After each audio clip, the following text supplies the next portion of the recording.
Hi everyone, welcome back. Thank you for joining me. Today is squats, and in particular safety bar squats, Hatfield bar squats, whatever you want to call it. And how I run my squats currently is very similar to what goes on over at Westside, insofar as I go up to a 90%, 90+% max on a different bar every week. It's not a max, it's a 90+, depending how I feel on the day. And I have about 6 different bars that I use, and then every time I use a different bar, I try to beat the previous weight that I used on that bar by 2 kilos. I'm hoping in between times that the accessories that I've done help me to break that previous record. I reset quite a while ago and I'm building up again. My best ever squat was 305 kilos in Toronto in Canada, and of course I'm nowhere near that now. Previously, about 6 weeks ago, my best safety bar squat was about 220 kilos, hoping to beat that today by whatever it is. And so that's what the plan is for today. So join me while we go for a 222 as a minimum on the safety bar squat, but obviously can't do it just like this, so much better. That's more like it. Quick look at the equipment that I'm wearing to show you what I'm hoping to be able to use today to get that squat.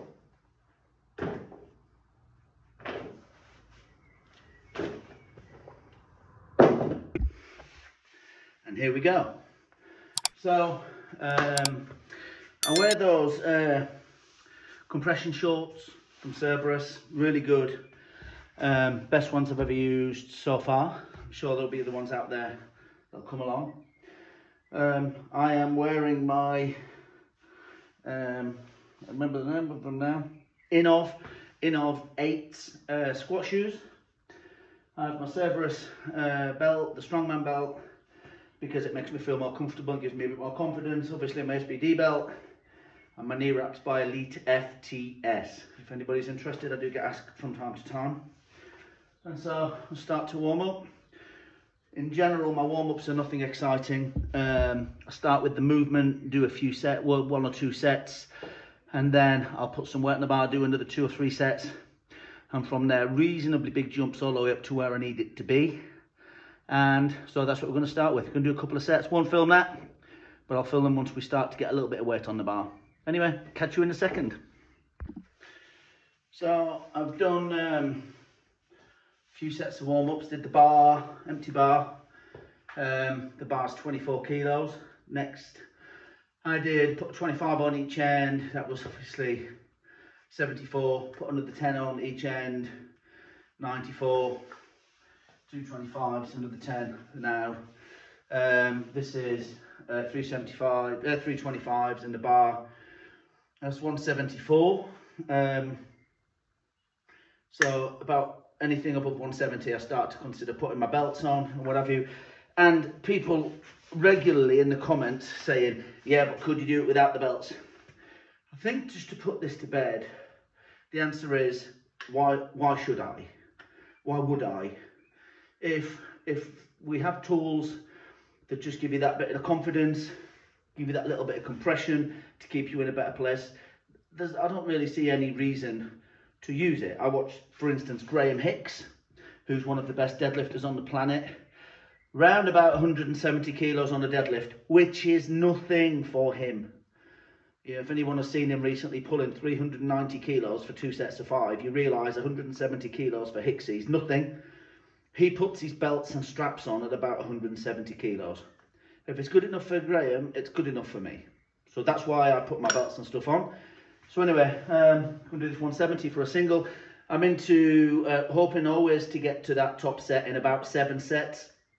And the first set is probably a set of 5, then a set of 3, then a double, and then it's singles all of the way after that. And that's something that's worked for me for a while.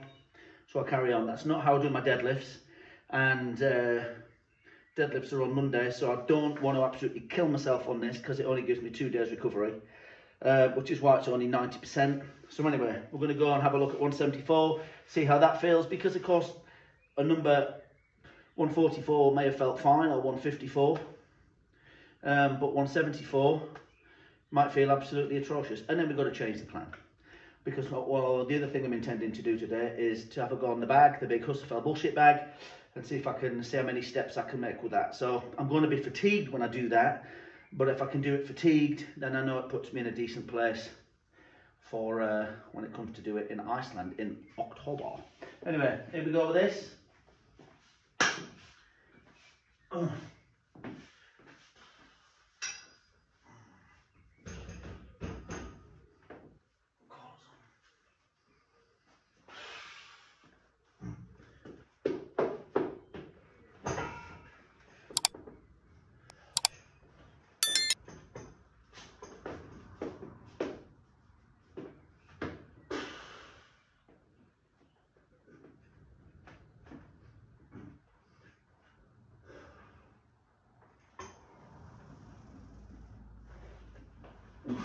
Lovely.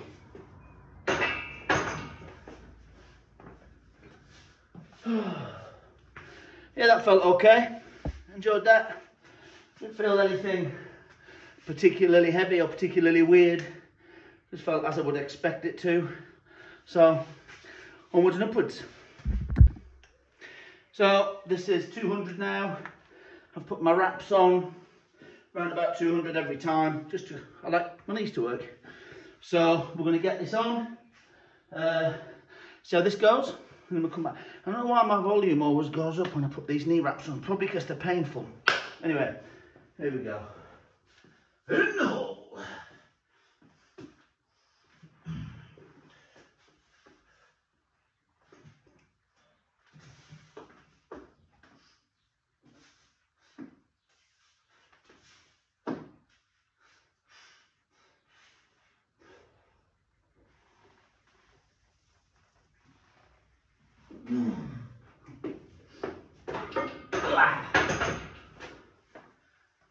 Oh, that felt fine. I'm going to check the depth on the video in a minute and be back for the big one.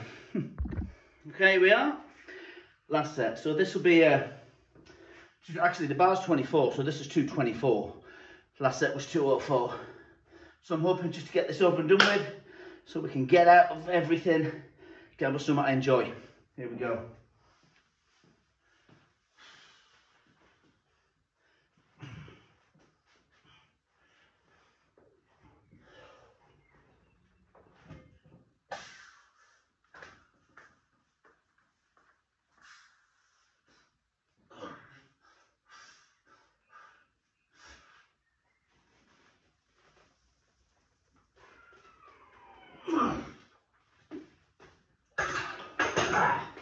Happy with that?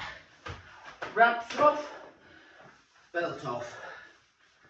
Yeah, a bit of groaning, but there's a bit more left in the tank there. It's not my favourite bar to squat with.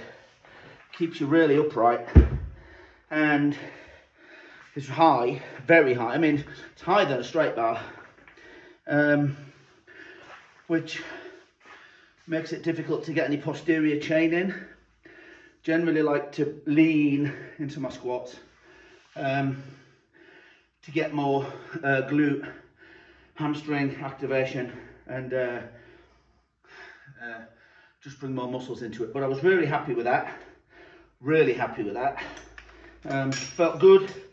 Things are back on track. Eating's been good and plentiful. Obviously, I've been very tired this week, so I'm even more happy with it because of that. And so onto the bag, which I'll throw up in a minute. What I will be doing after this, I'll probably just be doing some hamstrings, some floor slides with them slider. If you've seen them, you put your feet on the floor and you curl up on them. Do some hack squats and some reverse hypers. And we'll go from there. But anyway, if I don't put any of those things on, I will see you next time. But if I do put them on, I'll see you in a minute. Thank you.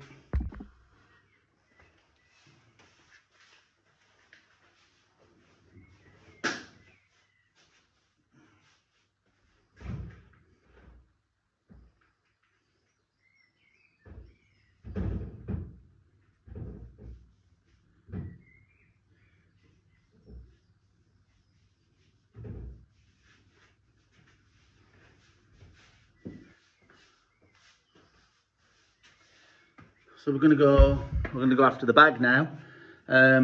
Chalked up. The reason I put the chalk up the arms is because if you're lifting these bags, you don't want to just try to pull it off the floor with your hands. You ideally want your hands, the entirety of your hand, under the bar and a little bit of your forearm if you can, so you can really yank it. And the chalk helps with a little bit of grip on the outside of the bag. So I'm going to get in the right headspace, see if I can pick it up, and then see how long I can just hold it in that standing position. I need about 25 seconds, and then we can, once I know I can do that, which is roughly about how long it takes to get around the ring in Husafell in Iceland with Cavalion, the Husafell stone, then I'll know that I can actually start to walk with it from that point with more weight, because I've got a, there's a little bit of room in that bag actually, so it may be a little bit room for making it a bit heavier, but anyway, here we go.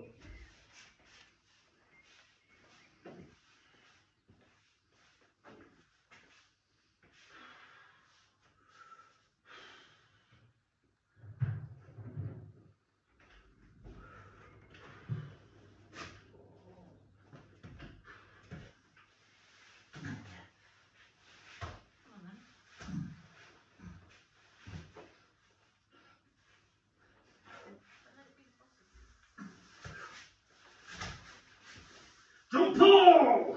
Very coordinated as well, isn't it? Let's go.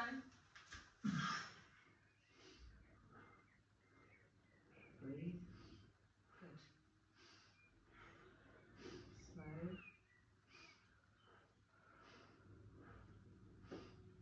Not too fast. Not too fast. Are you breathing down?